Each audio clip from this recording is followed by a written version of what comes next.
SwayamPrabha. Digital India. Educated India.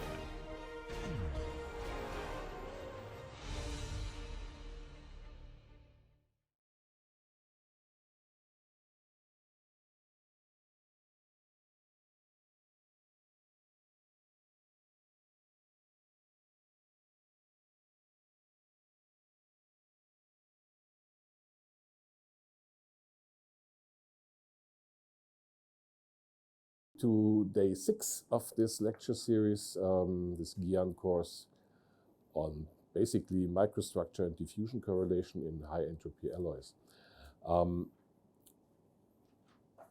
Just to remind you of last week, most of the time this is a situation we are facing, right? We have a material, and even if we have annealed it basically to death, meaning that the material will not show any longer over reasonable time scales any time dependence, we still have grain boundaries normally. We have a polycrystalline material, we have dislocations, we have outer surface. So it means that we have always microstructural variability. All the defects contribute to all properties. Some properties are dominated by the defects, especially grain boundaries and dislocations when we think of mechanical properties, but also electric properties, magnetic properties. Whatever you think of as a property is going to be affected. There are also higher order defects, like when you have grain boundaries meeting, intersecting. Then what do you get? You get from the intersection of two-dimensional defects, a one-dimensional defect, a triple junction or a quadruple junction, depending on how many grains come together. In equilibrium, we would think normally of having triple junctions, so all of them coming together, and if the grains are having the same material, then the angle between them would be 120 degrees. But very often that's not the case, because either we have more than one phase present or we have still residual strain in the lattice, and then we can also have 4 grains coming together forming a quadruple junction. Now, after we discussed diffusion basics last week, what would you think would such a triple junction, so the junction, the line defect that connects 3 grains,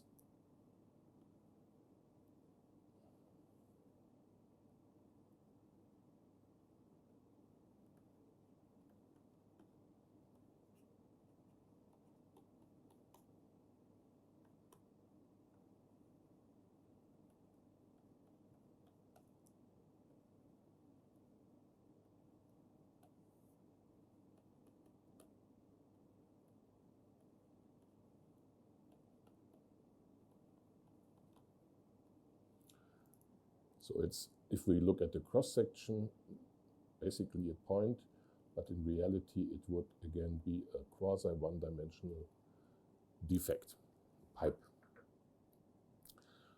Would you think this is having different diffusion properties as compared to a dislocation?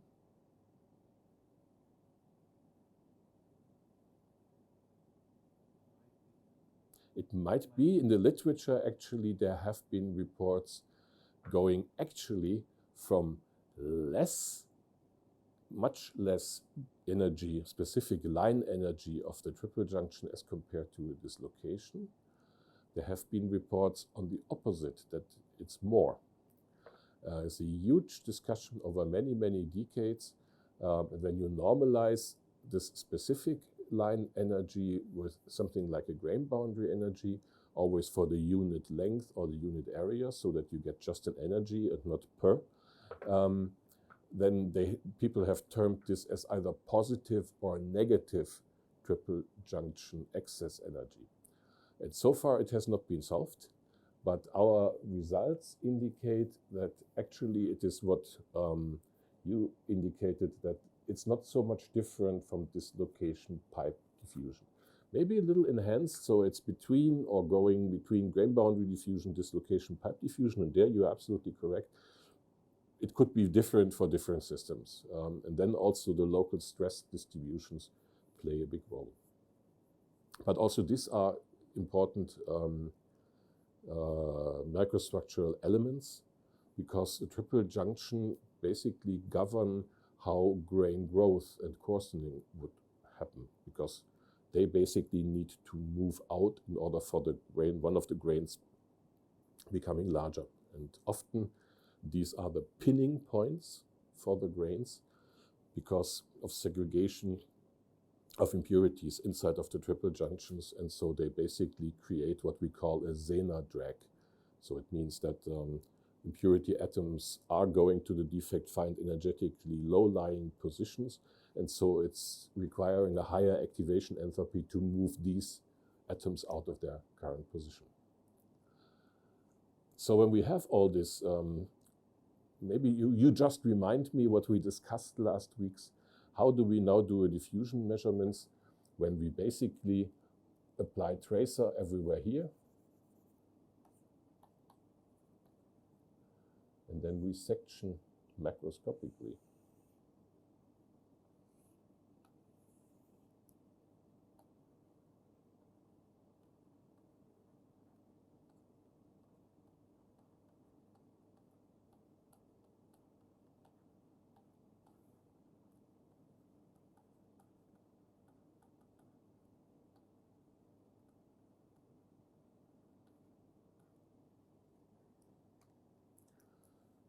So what's the trick in experiment to analyze this complex situation?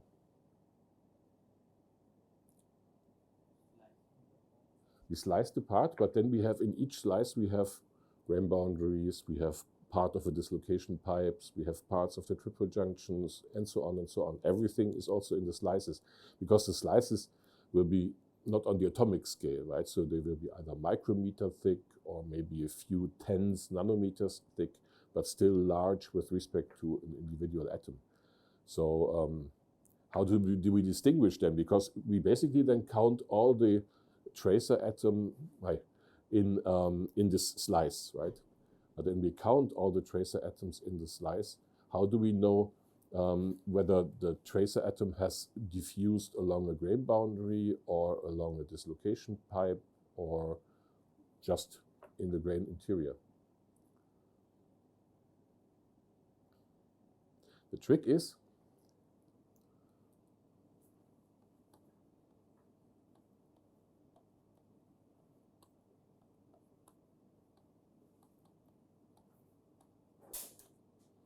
to choose the temperature and time wisely, meaning that when you go to low temperatures, short times, only the fastest diffusion pathways will contribute to the macroscopic dimensions we require in order to measure diffusion, and this is how we can sort out.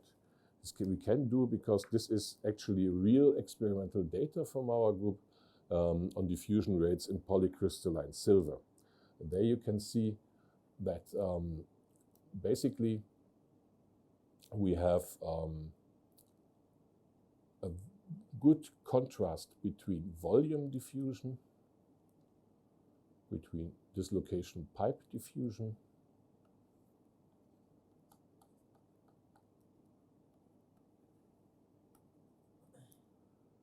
between grain boundary diffusion, and between surface diffusion. Right? So it means that if you now choose a specific temperature, let's say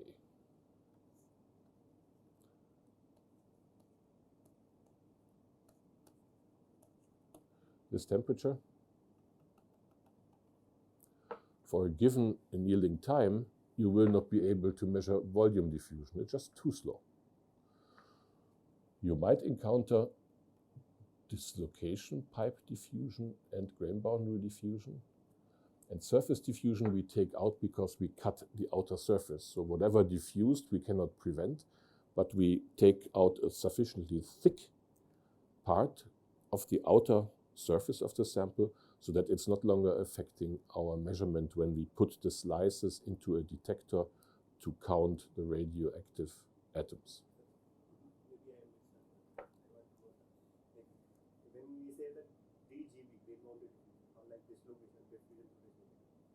Like during measurement, it will add up like dislocation, diffusion to dislocation plus diffusion to grain boundary. Everything adds up, yes. So it's like adding up, like it's not purely diffusion to dislocation. It's plus DG.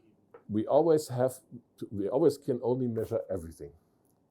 So unfortunately, yeah, when we go to the slices, this is the macroscopic.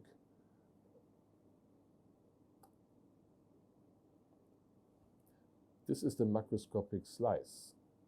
And we measure all the radioactive decay products in the entire slice. Each slice on its own, but for each slice we cannot distinguish any specific position where the tracer atom was sitting. And this is why all of these processes contribute in principle at the same time.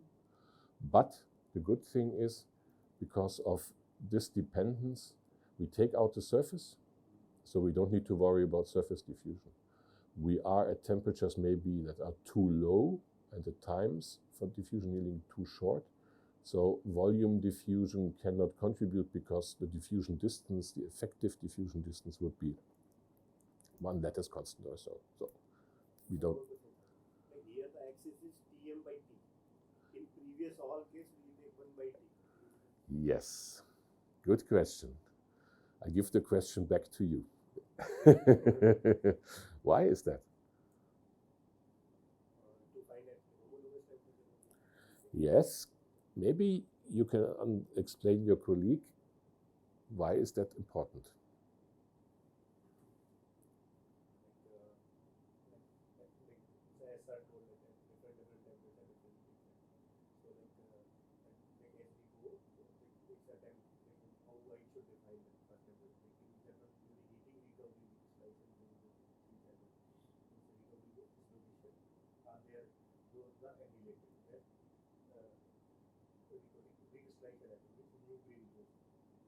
So based on that, where the temperature, how much is the temperature, where the material sustains. Like, so there we, with respect to that, Very good. So it's exactly right. The materials processes and their kinetics depend on temperature, but for different materials, it's not really the absolute temperature which plays a role, but the absolute temperature normalized by the melting temperature of the material on the same absolute temperature scale. Because as I told you, 0.5 of the melting temperature, so a homologous temperature of T divided by Tm equals 0.5, would be the homologous temperature where we see that the diffusive processes become recognizable. And the same is true for recrystallization, for dislocation, motion, and annihilation. All of these happen with very different materials at similar homologous temperatures, even though the absolute temperatures can be quite different. Think about taking tungsten and taking indium or tin, right? The melting temperatures are so hugely different. So we can, if we want to do a diffusion measurement in tungsten, tin is already in the liquid state and maybe is evaporating already a lot, right? But on the same homologous scale, half melting temperature, we can still compare. And this is why it's very meaningful to always plot diffusion coefficients also for on a homologous scale, because that will tell you if the order of magnitude diffusion coefficients at a certain homologous temperatures are reasonable. So let's go to how to really measure. There is a couple of methods which are used, and I will be mostly talking about this method.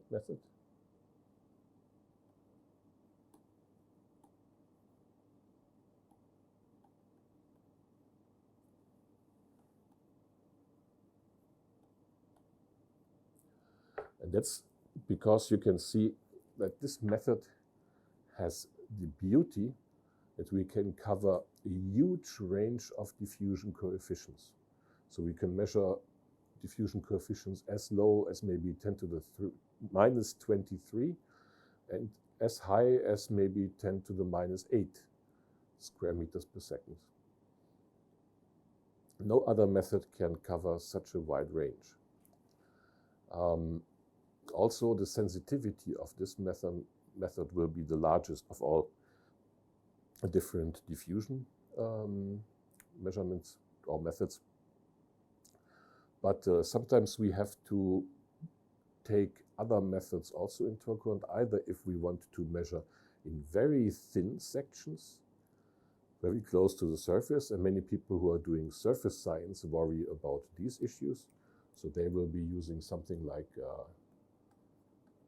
Rutherford backscattering, RBS, or Auger electron spectroscopy.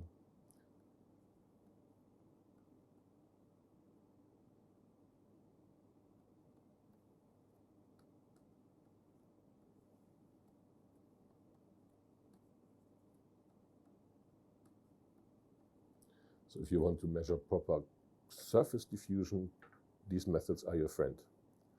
And then in between, there is electron microprobe analysis, EPMA, or secondary ion mass spectroscopy, SIMS, often in a time-of-flight mode, TOF SIMS, time-of-flight, secondary ion mass spectroscopy.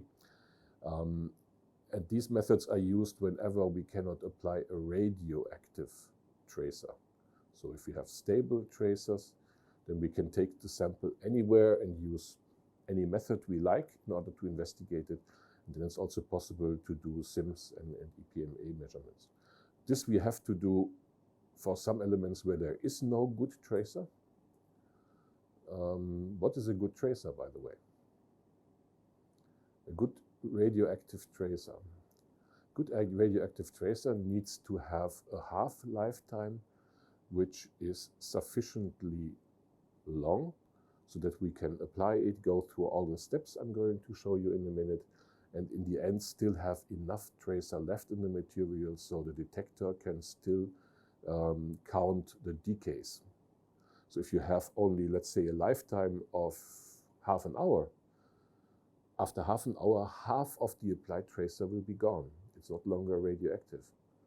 And after another half hour, again, half of the half is gone, right? So you have left only 1/4.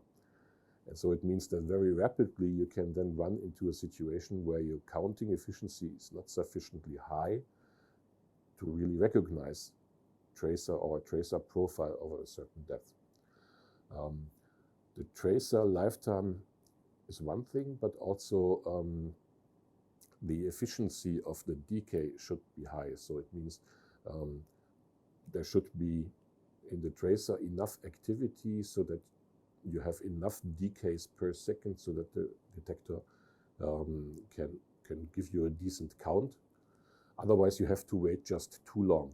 And typical, what you have to do is wait maybe between something like a day up to 4 weeks of one slice in the detector to get enough counting efficiency to have sufficient signal to noise ratio. More is more or less just not done because so many people want to use the detectors and it just cannot take years or so to count, right? It's just a practical limitation.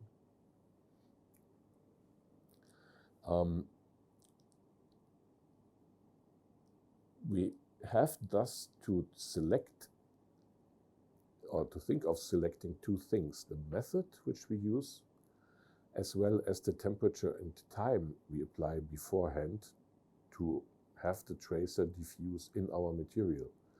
Because we need to estimate how deep is the penetration profile, how far can the tracer atoms diffuse into the material. Is this something like micrometers or is this something like nanometers? And this will then determine which method you have to use, because you need a certain good number of points in the diffusion profile to make a mathematical fit. And it means that your method needs to be able to slice sufficiently thin sections if your diffusion profile is small, has a small depth, and it can be more coarse if you have a large diffusion depth. Obviously, you also need to think ahead of time when you want to apply temperature and time, how many of the diffusion pathways you have. So if you want to measure dislocation pipe diffusion, you better have a material that has a lot of dislocations inside, so you get many tracer atoms that can diffuse along the short circuit diffusion pathways. So if you anneal out your material close to the melting temperature for a long time and then try to do dislocation pipe diffusion, maybe it doesn't work, because you could not wait long enough to get decent counting statistics. And so this all needs to be planned ahead of time with some trial experiments to get some experience of what's the typical diffusion rate. You need to know the microstructure, and then you can do very good diffusion measurements by the tracer method. So in the following, we will mostly talk about self-diffusion. Interdiffusion would basically take the same methods, because of the higher diffusion coefficients, some of these conditions are not so critical for interdiffusion. When we use radioactive isotopes for tracer diffusion, there is basically 4 different methods to obtain sections.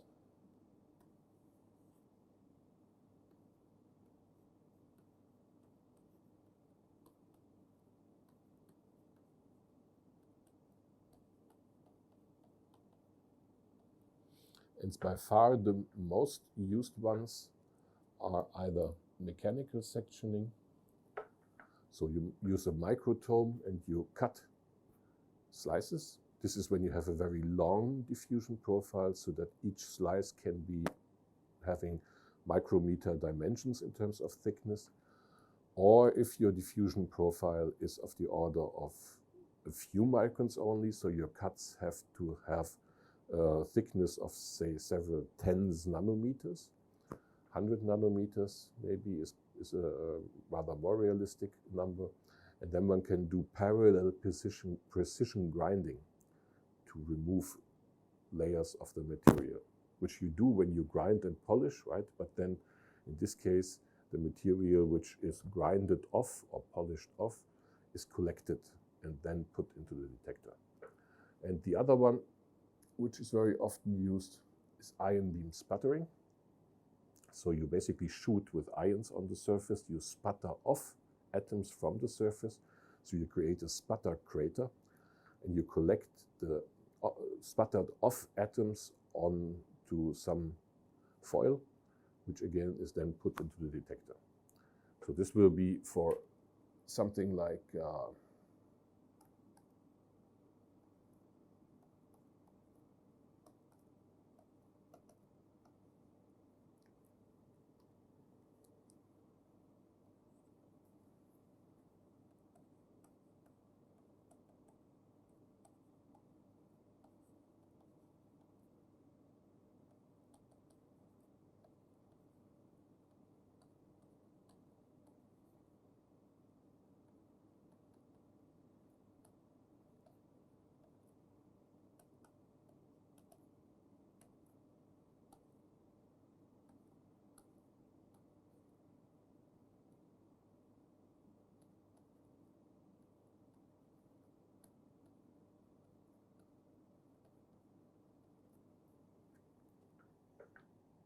then if you have non-radioactive isotopes, mostly secondary ion mass spectroscopy, spectrometry is used.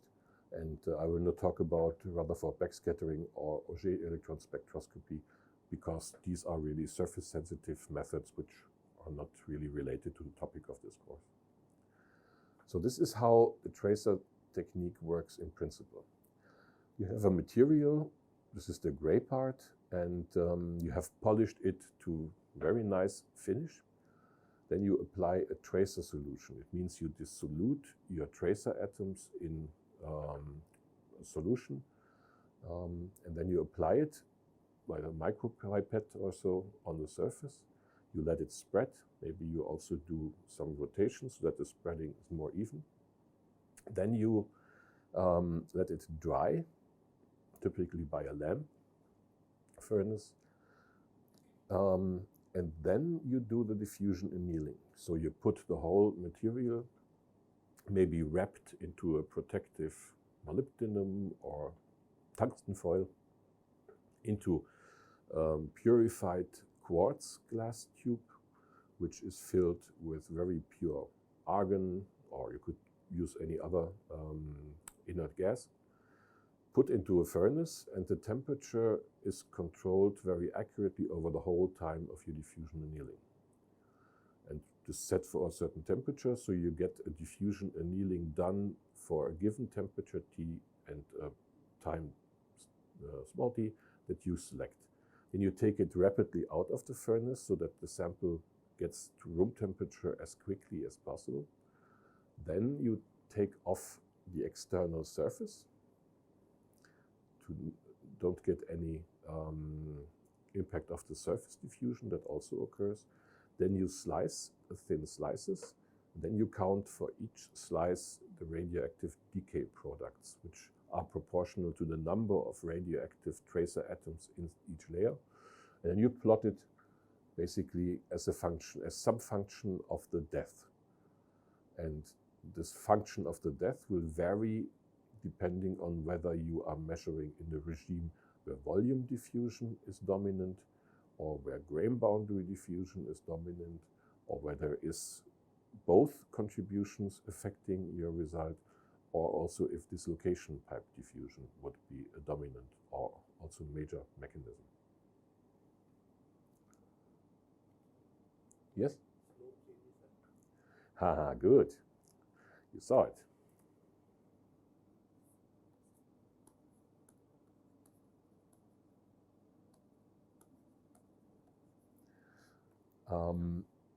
There are two effects. This is the typical way a diffusion profile you gain looks like.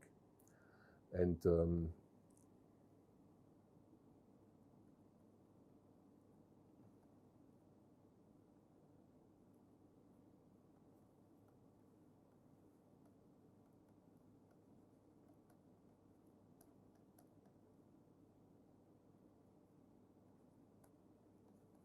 this could be related to having two mechanisms contributing. In the B regime, you have volume diffusion, which is slow, giving you the first part of the profile, and grain boundary diffusion, which is much faster, giving you the long tail. One possible explanation. Even if you have these two contributions, you would see an additional contribution, the strong decrease initially, because that's the grinding in effect. So if you basically polish your material to a certain section to get the first section, this polishing has already created some stresses and moved additionally some of the tracers into the next layer, and so on and so on. So you get this grinding in. And this is not only for grinding, this would also be true for the sputtering. So it means that one has to take this into account when one evaluates diffusion profiles. I will also show this later to you, because you basically have to subtract a zero profile in order to get out the grinding in effect, and just then process the artifact-free diffusion profile. So it means that you have to go through quite some steps in order to make a good diffusion measurement. Deposition of tracer, you have to buy the tracer at some point. It comes normally in solid form, then you dilute it in some suitable solution, which you then dilute further with double distilled water. Then you apply a certain specific radioactivity, typically 5 to 10 kilobecquerel on the surface. You need to watch the half-life time of the isotope you need. And you also need to know which decay pathway this specific radioisotope is doing, right? Whether it is emitting beta or gamma radiation. There is a third radioactive decay product. When radioactive isotopes decay, they could either go through a beta decay or a gamma decay. The third option is an alpha decay. But normally, and we and nobody else is using alpha decay isotopes because they are so dangerous. They can really harm you and create a lot of damage in your cells because of, and that could lead then to cancer, right? So this is why alpha decay tracers are not used for the measurements, only beta and gamma. Then there is an important point here. You need to check your material for macroscopic and percolating porosity.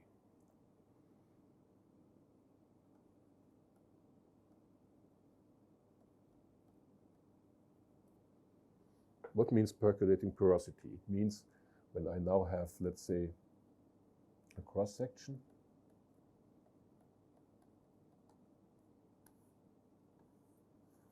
of my material, and the tracer was initially here, and maybe I have a grain boundary here, but then I have maybe a pore and an interconnected crack, another pore, crack, another pore.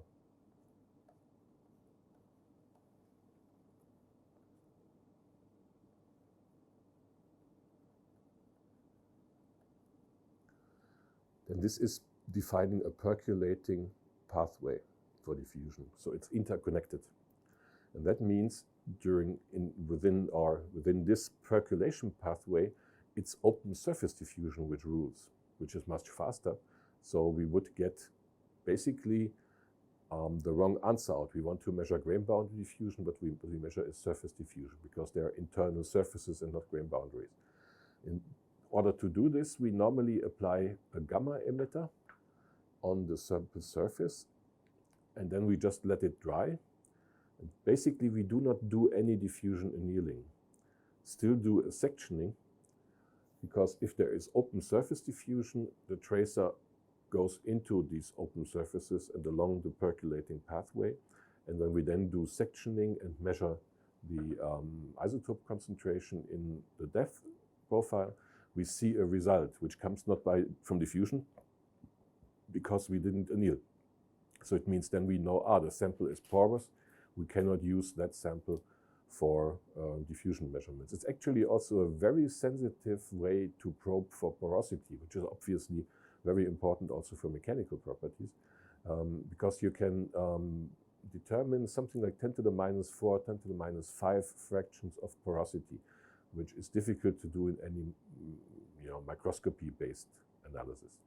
So, but this needs to be done. When you're sure there is no interconnected porosity, then you do diffusion annealing, as I just said.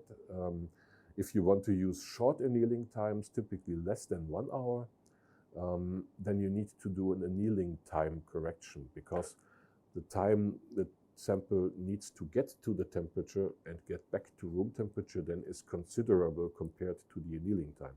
And so it means that you have an undefined diffusion during the heating and during the cooling stage, which affects the outcome of the sectioning and detection. Then you reduce the material in diameter to remove the effects of lateral and surface diffusion. You do the serial sectioning, and then you use nuclear counting methods to measure the specific radioactive activity. And then you have to go through the mathematics of fitting the profile. So this is then starting from the very coarse profiles. So it means you have now maybe annealed your material up to high temperatures for a long time. So volume diffusion was really dominant, and you get a diffusion profile which is maybe 100 micrometers or so, or maybe more in depth. So you take your sample, which is an embedded sample as shown here.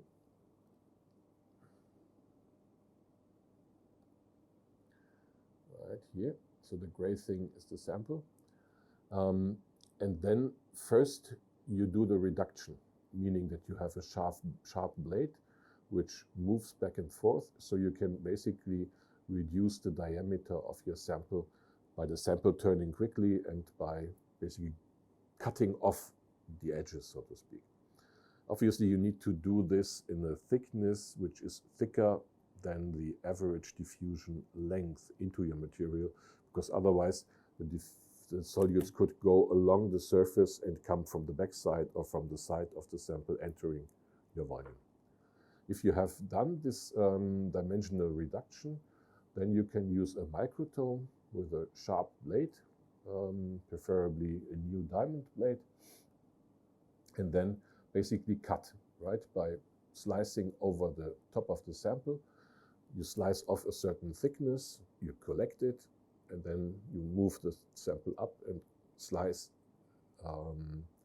again with the same thickness. And so you get n number of slices. All of them separately go to a vial. They are again dissoluted.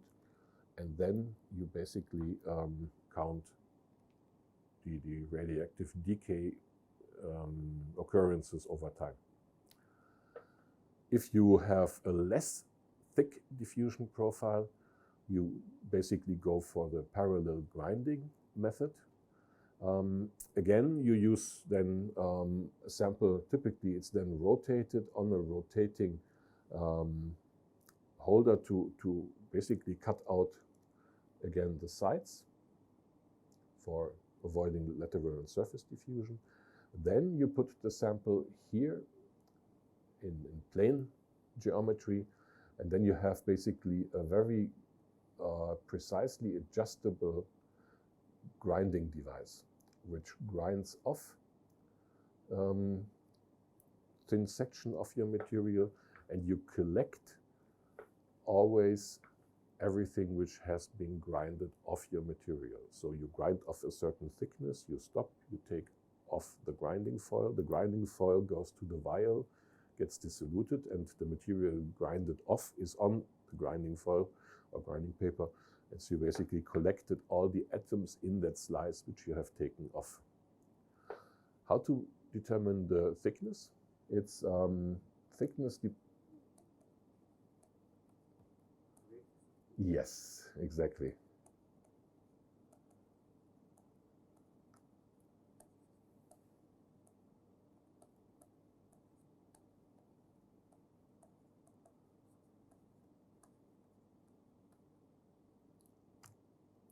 By weight loss.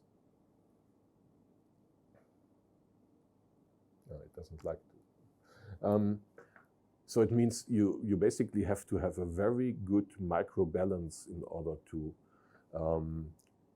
calculate or in order to measure the weight loss coming from grinding off very thin slices, right? So it means that your accuracy of the scale should be of the order of 0.01, 0.001 micrograms. Then you can do it. Still, the sample will be totally weighted, and the sample is probably up to a weight of 2 to 3 grams. So there are not so many micro balances which can do this job. So you have to basically pay a little bit more to get a good one. But then it's a very simple and reproducible method to measure the thickness and again do these tracer analysis. If you have an even less thick diffusion profile, you go for ion beam sputtering. So basically you have a sample here situated on the sample holder, right, so around here, and you then shoot with ions on your sample. They sputter off atoms from your sample. You collect them here, and this is basically like a camera. Not a digital camera as today, but a very old-fashioned film camera. So it means there is one film which you expose now with the atoms sputtered off your material for a certain time. So you know that you have reached a certain depth of your sputtering crater. And then the camera moves the film to the next position. Then you start again sputtering, again for the same time. And so you get a long film where on the positions on the film, you basically have the sputtering profiles arranged according to their depth. Shallowest depth in the beginning, deepest depth in the end. Then you cut the film again, each part is dissolved, each part is put in a vial and then put into the detector, and you count again the radioactive decay products. And this is then how these diffusion profiles are obtained. If you have now very short-lived isotopes, then it's difficult, right? I mean, you can only rush so much with all these necessary steps. And then you can go to a large-scale facility. So everybody in the world has the right to apply for beam time. And this is at CERN in Switzerland. And this isotope separator online device is called Isolde. We built it at this place, and it's usable by anybody who applies and who gets beam time granted. And basically what you do is you create very short-lived isotopes by implantation. So they are coming from a nuclear reactor, like for example, copper isotope, radioactive one. It's implanted by this beam here in your sample. And at the same time, then you can sputter, you have to do the same as just said, sputter off your material, and then it's detected again here. And you have here the sputter film automatically moving forward and going across a detector, so that you get basically online diffusion profiling, because everything has to be done quickly, because also the atoms that are already on the film sputtered off still decay with the same rate, right? So everything must be done kind of in a hurry to beat the half-life time of your isotope. So that means that it's also a very, I mean, it's more elaborate and more time-consuming for anybody to do these experiments, because you have to travel to Switzerland and you have to spend time there doing the measurements. But this is the only way one can really use radioisotope diffusion coefficient measurements with radioisotopes that have a short half-life time. Any questions? And this is then if you don't have radioactive isotopes, but you just apply the normal isotopes, meaning stable isotopes that do not decay, but still they would have a different number of neutrons in their core of the atoms as compared to the most abundant natural isotope, stable isotope, which is the material, how it's listed in the periodic table. And so we basically then have again the sample, and we again use sputtering by ions as both a way to section, because you basically again create a sputter crater, so you dig deeper and deeper into the material. And here you basically have two ion sources to sputter. One is just to create the crater depth, and then this bismuth ion source is used as the analysis beam to basically sputter off then the materials which just enter the extractor and basically go through the mass spectrometer, which is a time of flight mass spectrometer. So nowadays you can not only measure how many of the stable isotopes that you put on top of your material have diffused in, but you can even do some reconstruction on how they were situated in the volume. Certainly not with the same accuracy as atom probe tomography, but still it's valid if you just want to visualize how maybe your diffusion profile on a scale of nanometers looks like. It's not giving you atomic resolution, but it's giving you resolution which is on the 10 nanometer range. So it's very useful, and it's much more easily applicable, obviously, because you don't need to have a radio tracer lab with all the safety precautions for handling radioactive isotopes. Yeah, so these are the measurement methods, and you see some of them are more involved, but many of the devices are found in almost any modern research institution, that, like IIT. I mean, I guess there are several TOF sims probably run here in the chemistry department or maybe also in physical metallurgy. There are also service providers like companies who would do the measurement for you if you don't have the device in your own institution. You have to pay, obviously. Or you find a colleague who's interested in the research and who has this instrument, and you collaborate and put him on the paper.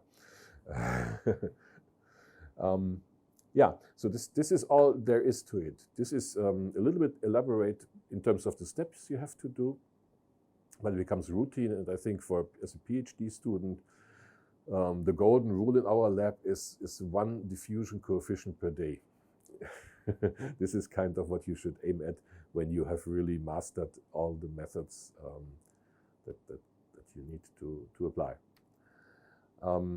Yeah, let's come now back to high entropy systems. Selection of elements, methodology, and preparation techniques. And first we have to worry about simple things, as always. This is a binary alloy phase diagram, and it basically shows you characteristic temperatures for phase transformations as a function of composition of the binary alloy. Right? So you have a liquid phase here, and then there is this 2-phase regime between liquid and solid, between the solidus and the liquidus line. Then you have a huge phase field here, where you have a solid solution, which is stable, but then you have also other phases with other crystallographies present. Now, if we have 2 components, we can use a piece of paper or a screen to display all information necessary, right? To select, for example, a composition and a temperature to obtain a certain phase or phase equilibrium between different phases. If we have a ternary alloy, obviously we have already a difficulty because we have 3 components and we have temperature in order to get the same information into our diagram. So the diagram would be a trigonal prism. It would be a prism which has 3 sides. And temperature axis would point up as the long z-axis, and this would be in xy plane. And you see that normally what we do, because we don't want to carry prisms around, is that we basically do isothermal sections. So we basically have a fixed temperature, and then in the Gibbs triangle, giving all compositions possible in the ternary phase space, the phases present at this temperature in these compositional ranges are given and listed. And so we need to do many slices in order to get the information on which phases exist at which temperature. So the full information which is contained here in this 1 phase diagram would be in as many slices at different temperatures as you need. Let's put a very simple phase diagram here.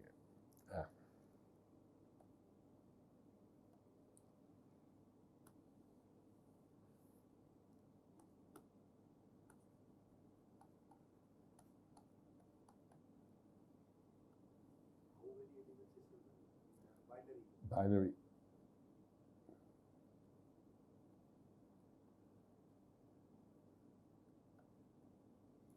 This is a simple eutectic, right? How many phases coexist at maximum? What about this point? We have 3, yes. Yes, liquid plus the 2 crystalline phases coexist, but only in 1 singular mathematically defined point. So it means you cannot vary temperature or composition and still maintain 3-phase equilibrium. And this is determined by Gibbs phase rule, right? And this looks like this.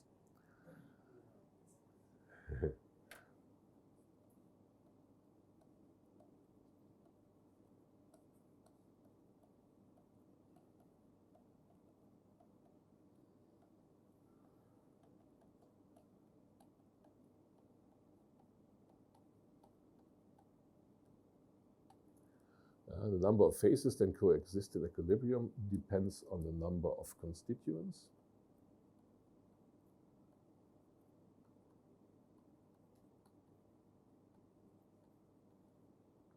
And the number of degrees of freedom.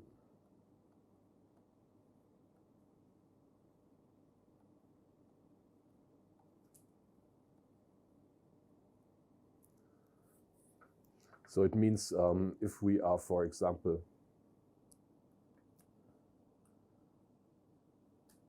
in this point, then we are having n equals 2, which is the constituents A, B. We have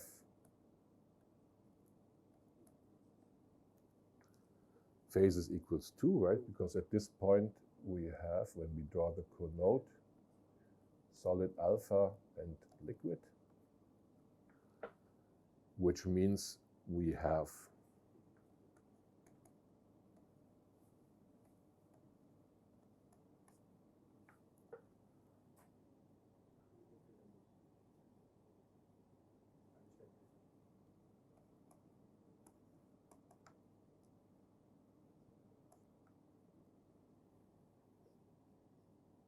what does it mean? I can vary temperature or composition. I don't leave this equilibrium. It will be still the two phases which are in equilibrium. And I can vary temperature or I can vary composition, and so on. So it means, obviously, when we increase the number of constituents, we have to recognize that the number of possible phases can increase much. And not only the number of phases in a phase diagram, but the number of phases that can coexist in equilibrium. This is the important point. Many of these phases we don't know, so it can be interesting if you work in multidimensional phase space. So it means one has to have a good way of kind of displaying the phase diagrams and the phases and possible phase equilibria in your multi-dimensional, multi-component alloy. Especially when we are talking about high entropy systems, we talk about multi-principal alloys, right? So it's not that you have a dilute solution of 10 elements in one major element like in steel. No, you have many, 5, 6 components which have almost equal concentration. And that means you are going to the center of this multidimensional phase space, phase diagram. And that means you should know and should worry about all possible phase equilibria present and about how to display them. Principal problem here is you need n-1 spatial dimensions to map n-dimensional alloys at constant temperature and pressure. So for a quaternary high entropy alloy, you need 4 spatial dimensions, which is difficult for me at least. Maybe you guys can do it. To imagine, right? I mean, how to have a 4-dimensional space used and how to map it on a 2D sheet of paper.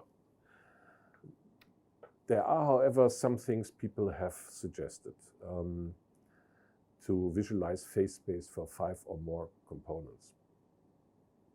The first one is shown here. So you basically have the 5 vertices. So these are the 5 elements you put together. And you put them on this geometric body, which basically includes the 5 vertices. So these are the elements.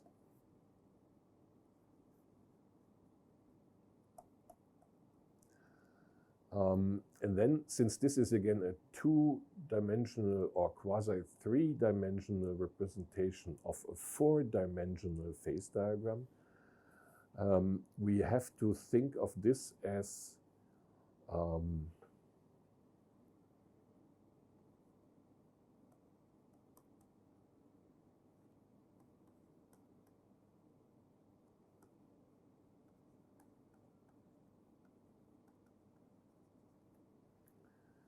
as a binary phase diagram projected onto a line. So, you know, this is basically from a little bit like graph theory, how you can transform from higher dimension information from in higher dimensions onto a lower dimensional surface. It's a hypersurface, so it could have curvature or be flat. In quintessence, this means this figure could be used to represent some features of your multidimensional phase space, like which phases would occur maybe on the ternary lines that are shown. But I would say I have a problem with a binary phase diagram projected onto a line. Then I do not get much information out of it. It's maybe in computer coding you could project and hide it into it, and then you basically project down to even lower dimensionalities, and then you can see it. But as of such, I would say this is nice for mathematicians, but not really useful for material scientists. A little bit more useful and a little bit more complex is the way shown here. So here all the phases that are known, the vertex phases, meaning the pure elements, as well as the known intermetallic phases, are represented by individual points. And here you see that the vertices are by these circles which are empty, and the filled circles are for the intermetallic phases in this cobalt, iron, nickel, manganese, chromium system. Now you basically arrange these points in this representation at random. So where they are situated in this representation doesn't tell you anything about real alloy composition. It's just the connecting lines that carry the information, because the solid thick black lines show these continuous solid solutions between the phases that are connected. What does that? No. Yeah. These are the vertices.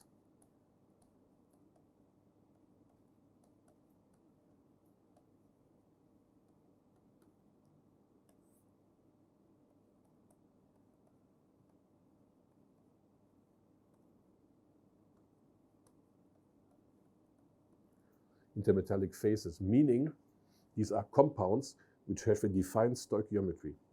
So let's say you mix cobalt and iron, and there will be a certain structure which is different from pure cobalt, which is different from pure iron, but it only exists if you have 3 cobalt atoms and 13 iron atoms coming together.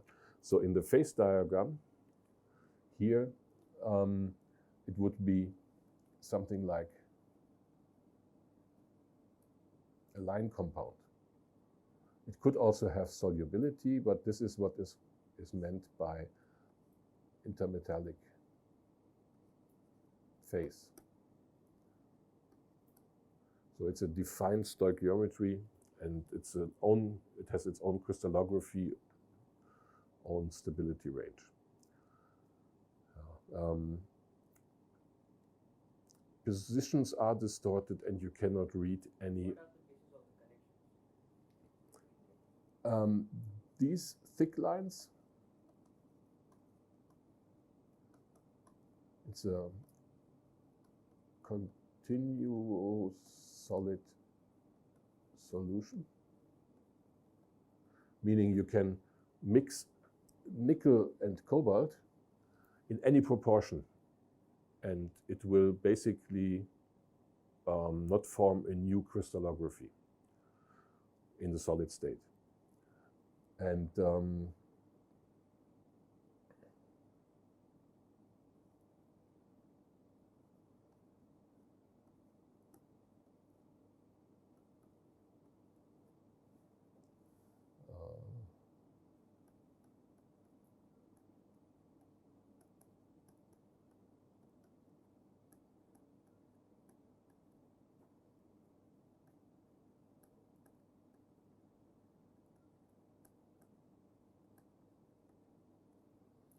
The thinner lines are connecting phases again, maybe going to the binary.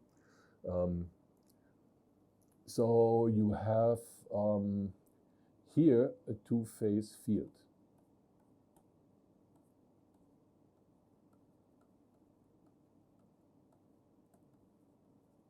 Right, so when you are at any point here, you do horizontal, which is called conode. It connects two phases, this alpha phase here, and then this solid solution phase. Meaning at this point, you have two phases in equilibrium, coexisting. You don't have here in this hashed area a separate phase, you just have the two. If you change the nominal composition along the line, then you will change just the abundance of one or the other phase, but the phases stay the same. And this is meant now with this connecting line. So this line connects alpha and solid solution, and this one here connects cobalt manganese with cobalt. So there's along the line always two phases that coexist. Yeah, so the complete solid solution phase is not shown here. And again, you would not be able to read any phase compositions or any amounts of the phase fractions from this type of representation. It just tells you which phase equilibria are generally present in this system. This is maybe the best way of doing it if you want to do it the hard way. It's basically using line diagrams where you connect a lower dimensional polyeder. So you have a 5-component system, you create a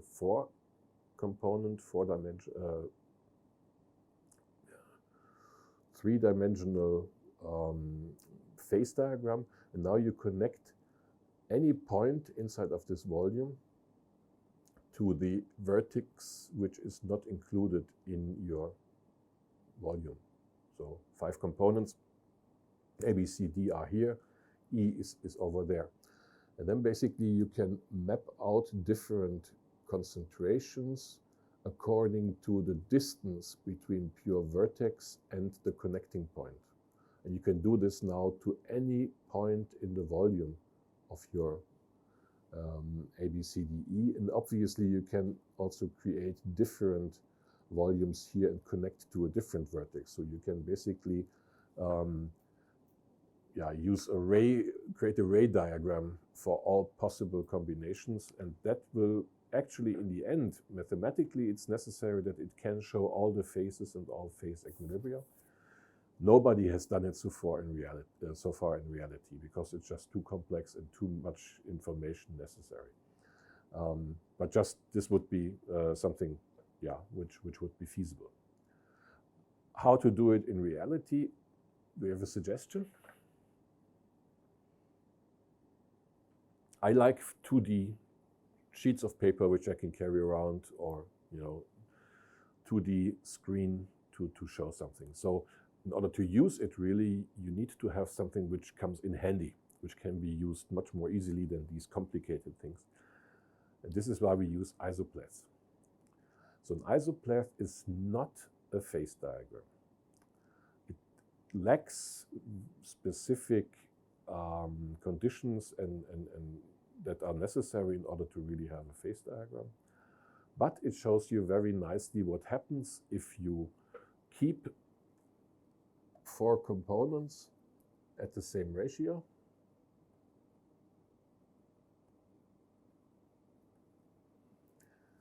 So for example, for the Cantor alloy, you keep cobalt, chromium, iron, and nickel always having the same concentrations. So it could be cobalt 1, chromium 1, iron 1, manganese 1 atomic percent, or it could be cobalt 10, chromium 10, iron 10, manganese 10, but it's always that they are the same. So you treat this as one constituent phase, putting it on one end of your isoplath, and then you just show how the phase equilibria vary when you vary the 5th component, in this case the nickel, from almost 0 up to full 100%. So obviously when nickel is 100%, these guys are 0, everybody is 0. And for example, if we have nickel 20% as indicated by this dashed line, then all of the 4 others would also be 20%, and we would have the full real counter alloy.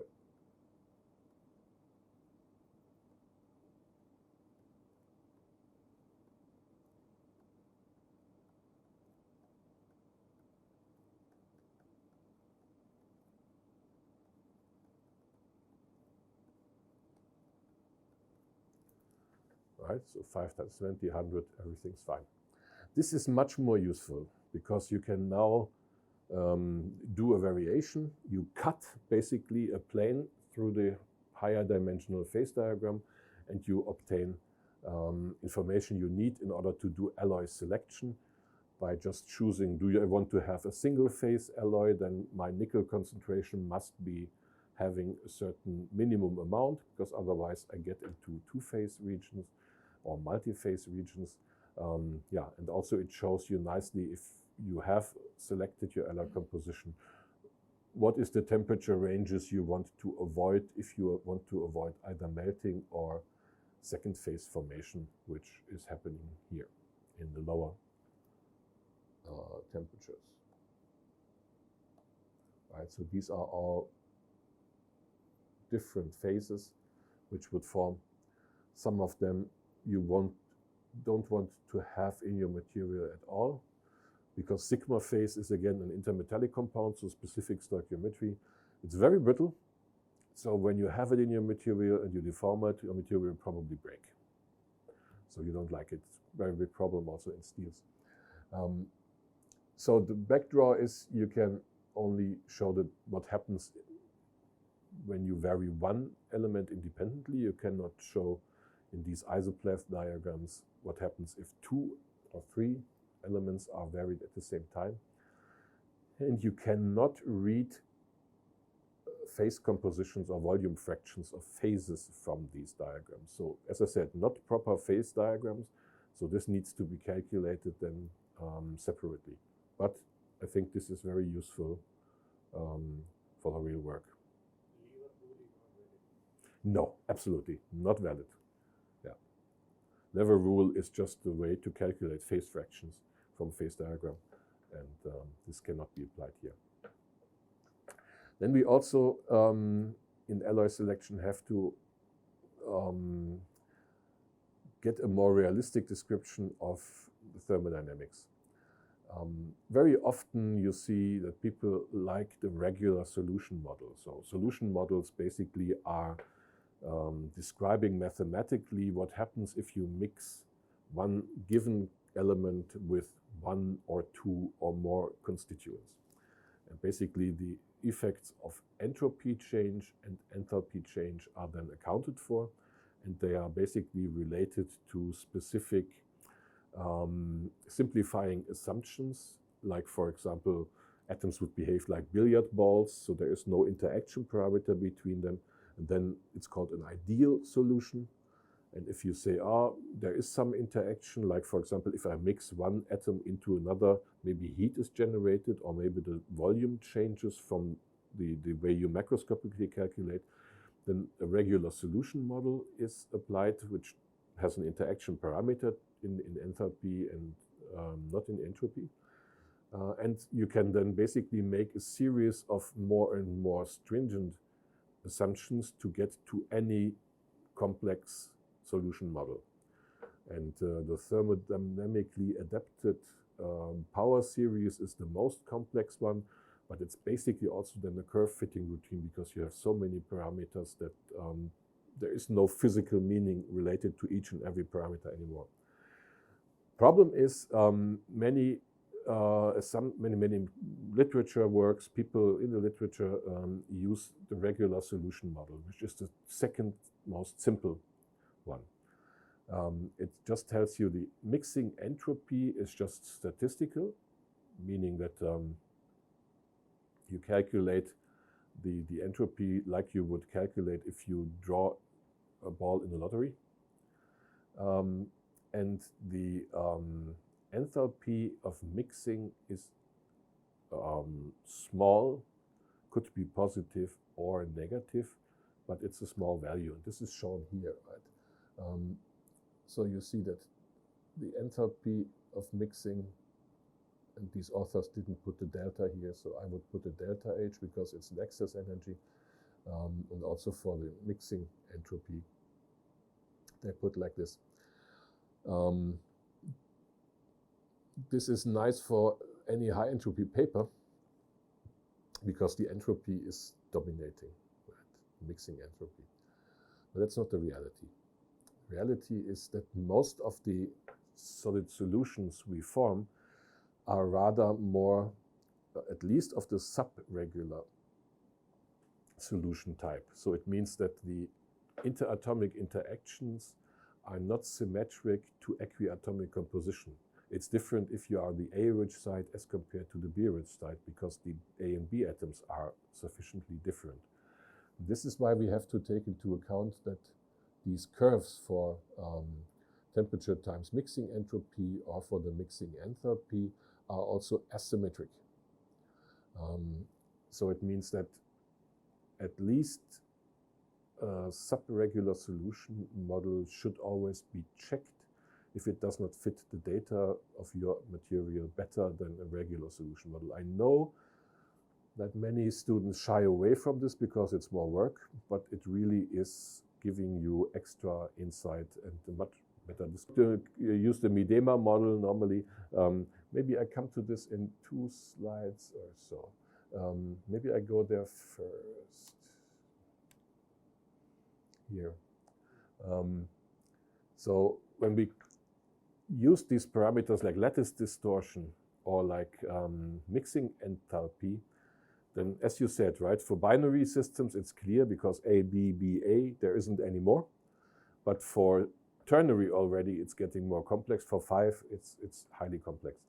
And this is why people basically went and designed approaches which are based on either atomic size differences which are averaged out, or in this case when you think of the mixing enthalpy, which go back to these values which are for the binaries.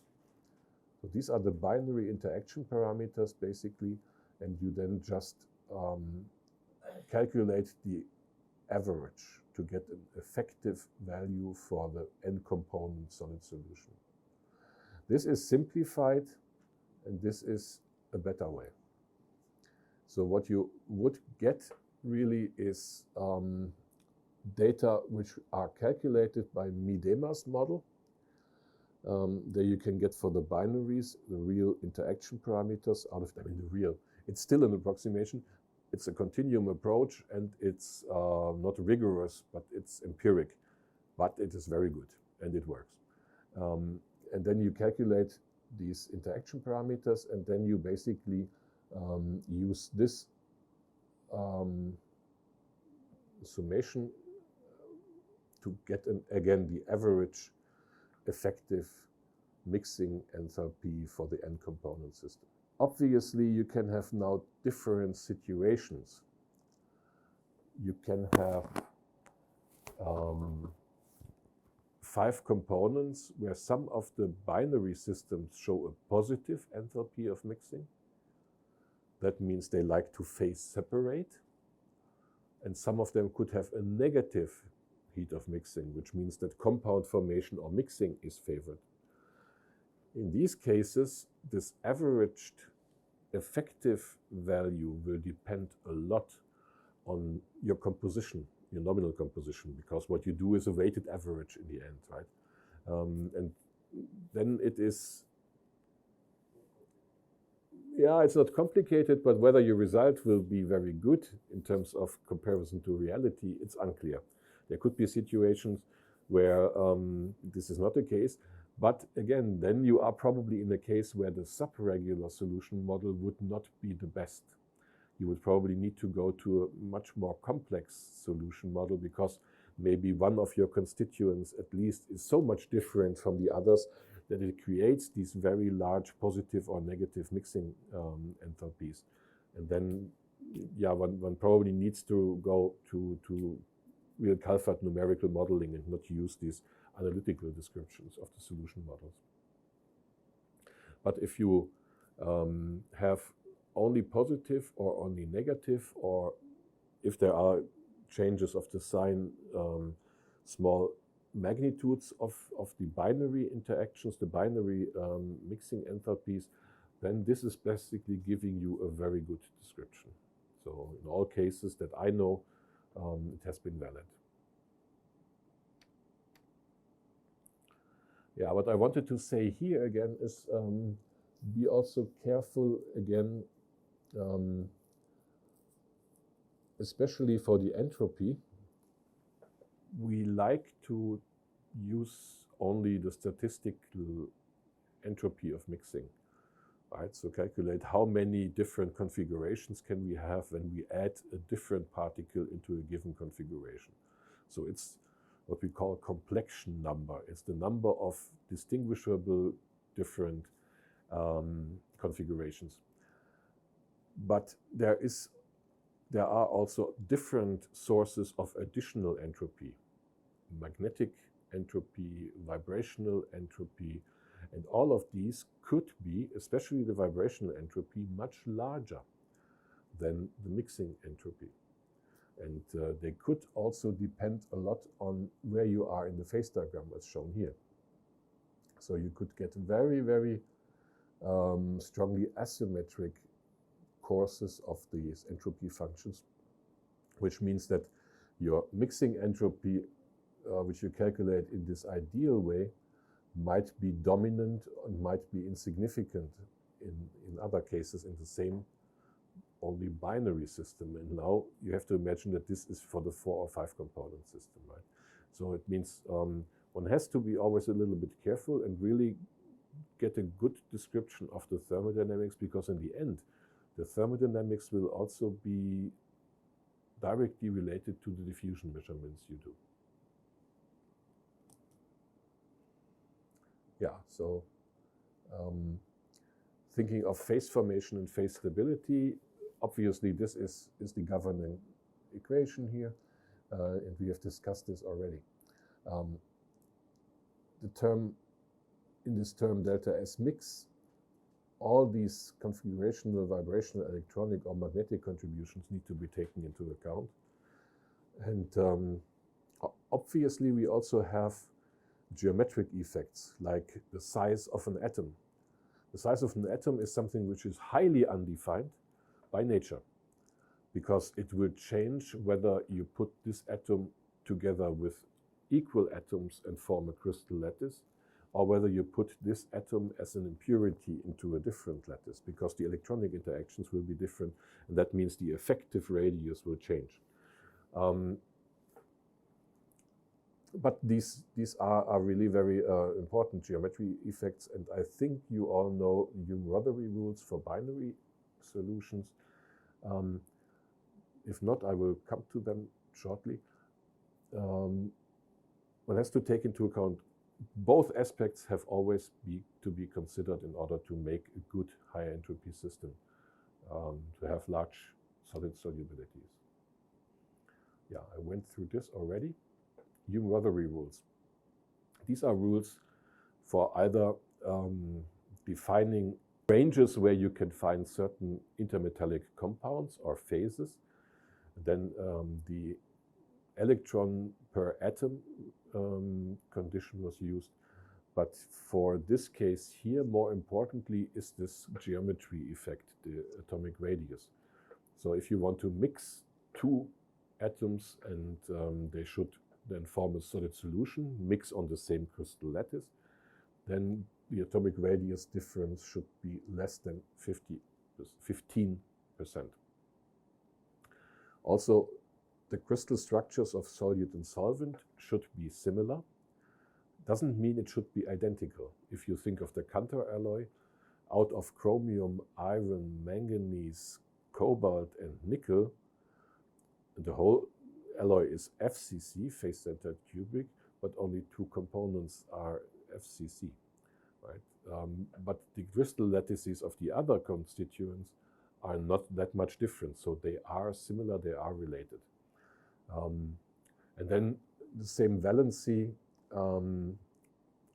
is also of the solute and solvent is also helpful in order to create solid solutions as well as similar electronegativity, because otherwise you get directed bonds. So coming from Hume-Rothery rules, people have thought a lot about different conditions on how to select elements to make high entropy systems. Difference in electronegativity, and always now you have to kind of think of this as getting more complex when you have 5 elements, right? So you have to define how to calculate these parameters, or at least estimate these parameters for a 5-component system. And so one always has these average values, like here, this is the average, the weighted average of electronegativities. Yeah, valence electron concentration, you just add up. E/A condition, the average number of itinerant electrons per atom, is not really applicable, because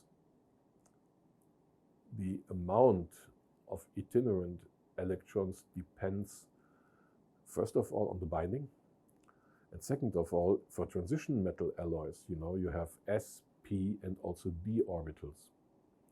And how many of the electrons from the d orbitals actually contribute is not so easy to calculate.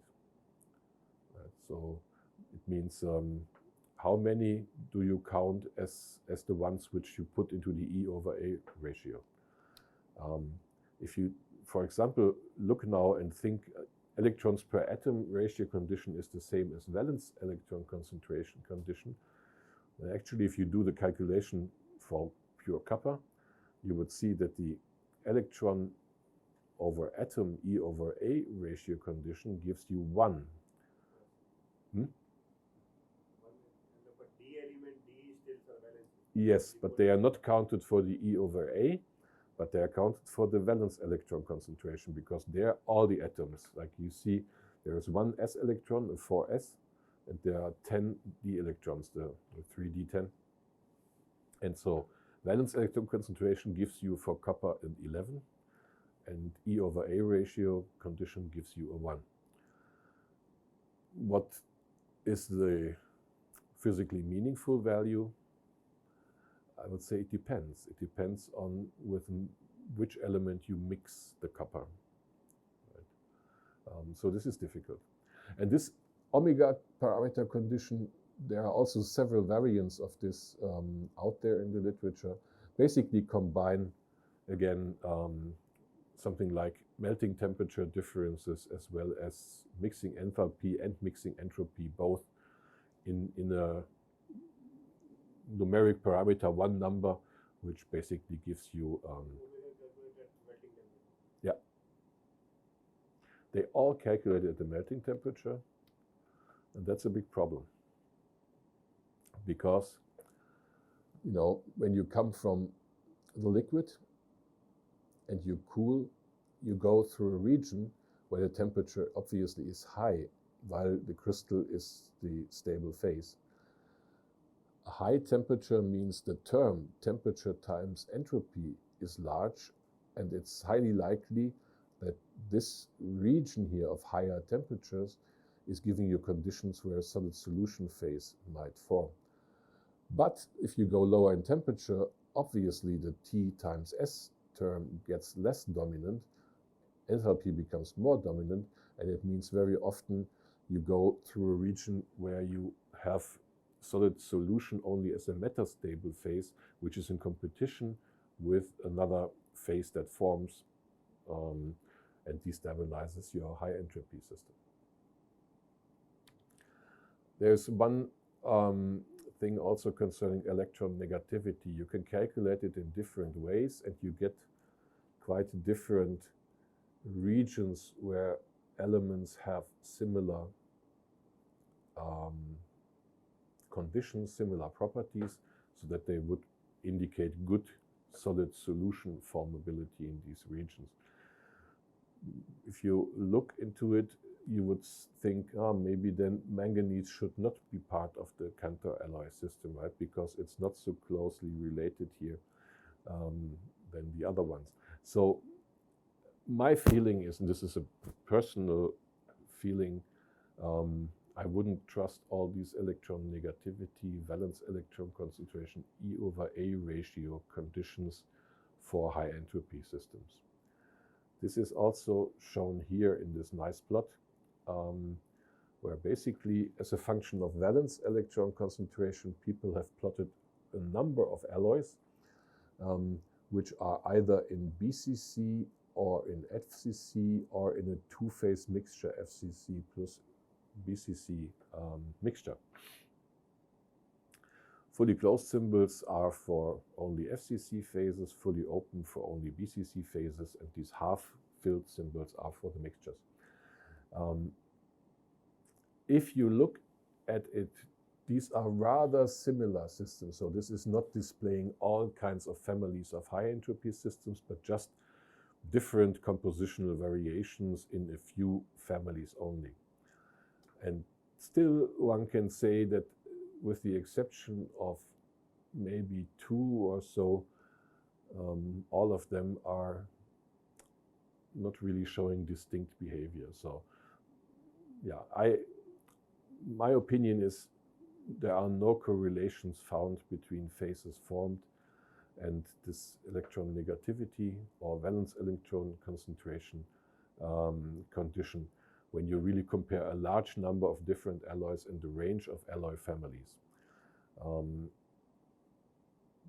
The solid solutions, intermetallic phases and multi-phases with solid solutions, intermetallic CCAs, so high entropies, which are not only one single phase solid solution, all have very similar ranges in these parameters. So look at the thermodynamics, mixing entropy, and the rest, I think, is not really helping in terms of making alloy selection in a meaningful way.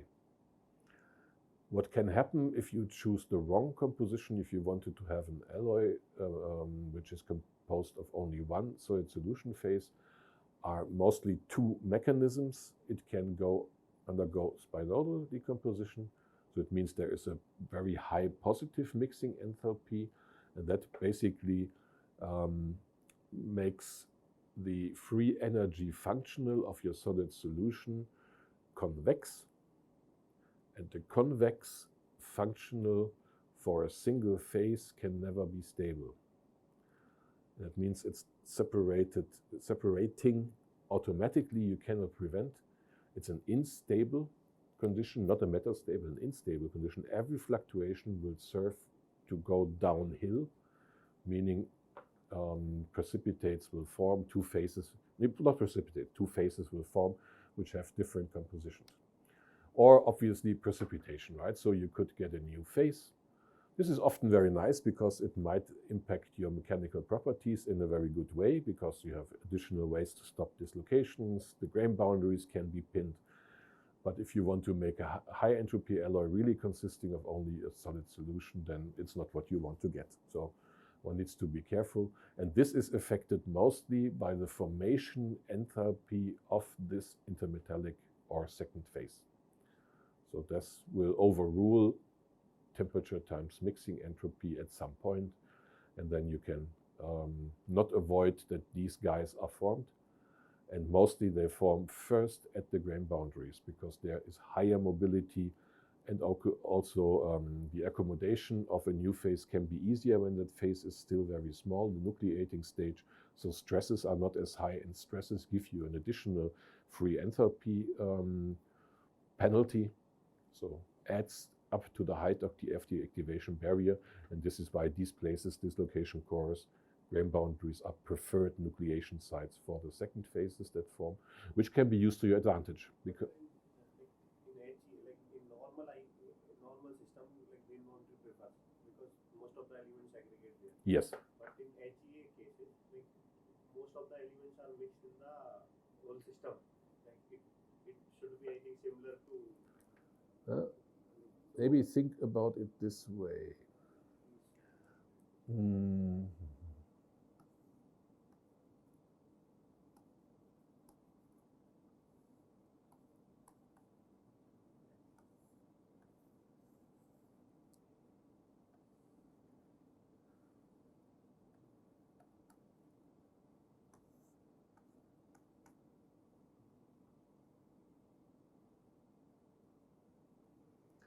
So with each grain boundary, you have the so-called linear grain boundary expansion.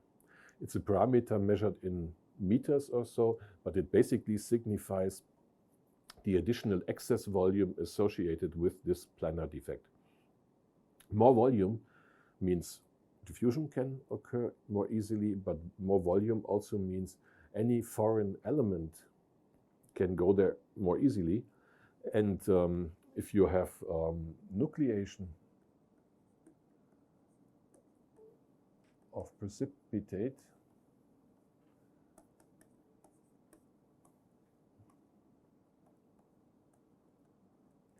then the nucleation stage has the highest activation barrier. If the nucleation is successful, growth can occur much more easily. And the nucleus size is of the order of maybe a nanometer, maybe 1.5 nanometers. So it's very small. So it means that the grain boundary provides really a good way to accommodate this different structure, the different specific volume of these new phases forms. So whether it's high entropy or conventional alloy, the grain boundaries will be the preferred sites. Okay, great. This is for tomorrow. If you have questions. So, thank you. So, see you tomorrow.